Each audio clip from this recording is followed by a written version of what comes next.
Camerounaises, Camerounais, mes chers compatriotes, je viens auprès de vous solliciter votre aide pour que, ensemble, nous signions la pétition que j'ai eue ici à adresser au chef de l'État, son Excellence Paul Biya, président de la République du Cameroun.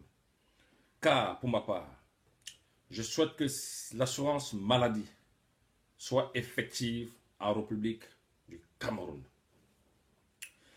Qui ne peut pas être ému lorsque nous tous, nous avons vu la jeune dame qui était prisonnière à la prison centrale de Konengi, qui est décédée suite au fait qu'elle n'avait pas d'argent pour avancer pour les frais de santé.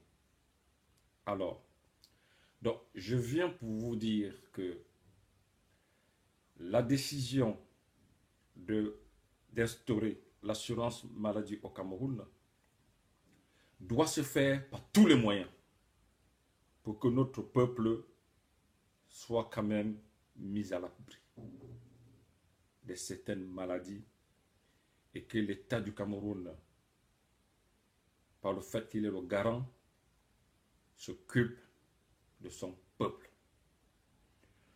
Pour concrétiser cette décision, le principe de départ est de commencer par les Camerounais économiquement faibles, suivi après par des agents du secteur formel, c'est-à-dire ceux travaillant pour le compte de la fonction publique, les fonctionnaires, et ceux du secteur para-étatique, et enfin le secteur informel. Le but est de réduire le paiement direct qui pèse lourdement sur les familles. Voyez-vous, un citoyen qui touche l'ordre à peut-être 50 000 francs CFA, lorsqu'il a un cancer par exemple de la prostate, comment il va s'en sortir avec un salaire pareil? Hein? Soyons lucides.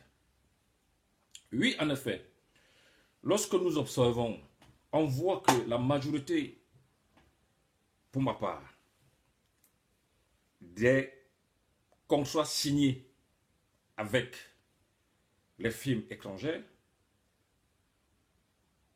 ne nous rapportent pas assez. Donc, d'où comment faire pour financer l'assurance maladie chez nous? Pour ceux qui ne respectent pas les cahiers de charges, remettre en cause tous les contrats signés avec les opérateurs économiques étrangers. C'est-à-dire taxer, je dis bien taxer sur toutes nos matières premières. Taxer ces matières premières pour que l'assurance maladie de ceux qui sont économiquement faibles soit prise en charge, qu'ils soient pris en charge. Je dirais même totalement pour cette tranche de la population. Car les financements, nous pouvons aussi regarder du côté des opérateurs mobiles, c'est-à-dire mettre des taxes sur ce côté, sur les transferts d'argent, en matière de transfert d'argent, taxer ces transferts pour financer la sécurité sociale au Cameroun.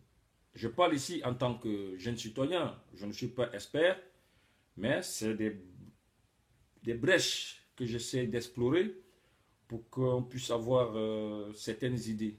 Alors, je ne sais pas si elles vont être, si elles sont bonnes ou pas, mais pour ma part, j'ai la volonté et la détermination que ça doit être mis en place, coûte que coûte.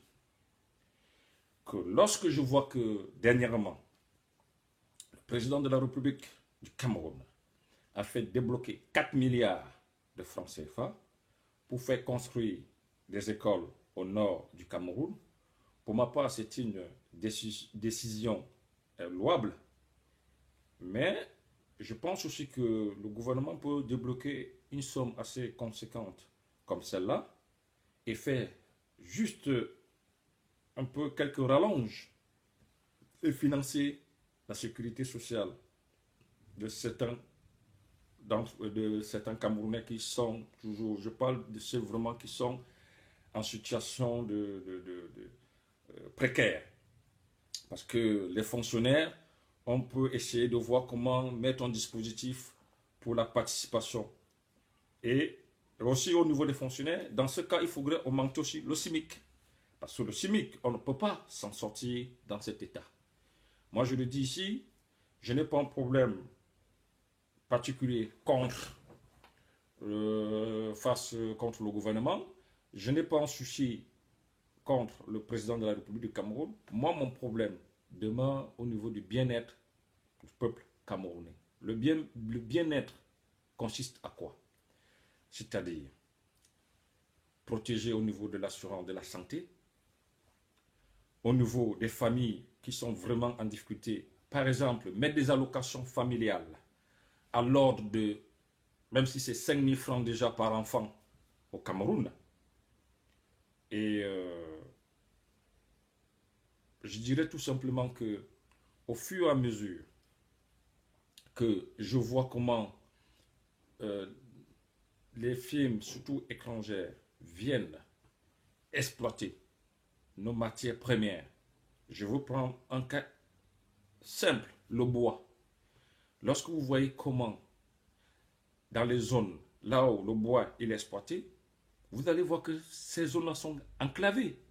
C'est-à-dire que les sociétés qui exploitent du bois ne construisent même pas des dispensaires, ne font même pas de routes. Mais cet argent, au niveau des cahiers des charges, cet argent s'en va où? Donc, mettre les gens compétents. C'est-à-dire que moi, je demande qu'on revoie ensemble, chaque Camerounais, qu'on revoie ensemble tous les contrats signés. Ceux qui ne respectent pas les cahiers des charges, le contrat devient caduc. Vous voulez exploiter du bois? Oui, vous faites des routes. Voilà, à ce niveau, c'est d'où ma détermination.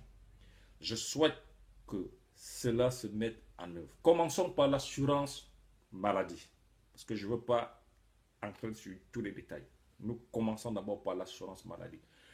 J'interpelle particulièrement le chef de l'État du Cameroun, Excellence M. Paul Biya.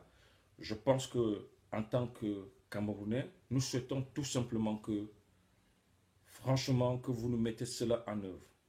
Mettez-nous l'assurance maladie, s'il vous plaît, Monsieur le Président de la République.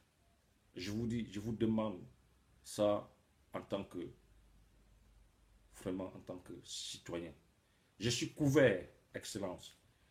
J'ai mon assurance ici en France. Mais je pense à mes frères qui sont là-bas au Cameroun, qui ne sont pas couverts. Je ne donne pas de leçons. Mais je dis, même vous, même moi, même d'autres Camerounais, que nous soyons couverts. Parce que le Cameroun, c'est un bien commun. Nous tous, nous devons mettre la main pour l'édifice de notre cher et beau pays, le Cameroun. Je vous remercie, Excellence, de prendre note et je vous donne rendez-vous pour que, ensemble, nous soyons tous unis et contents de mettre cela en œuvre. Vive la République du Cameroun. Je vous remercie.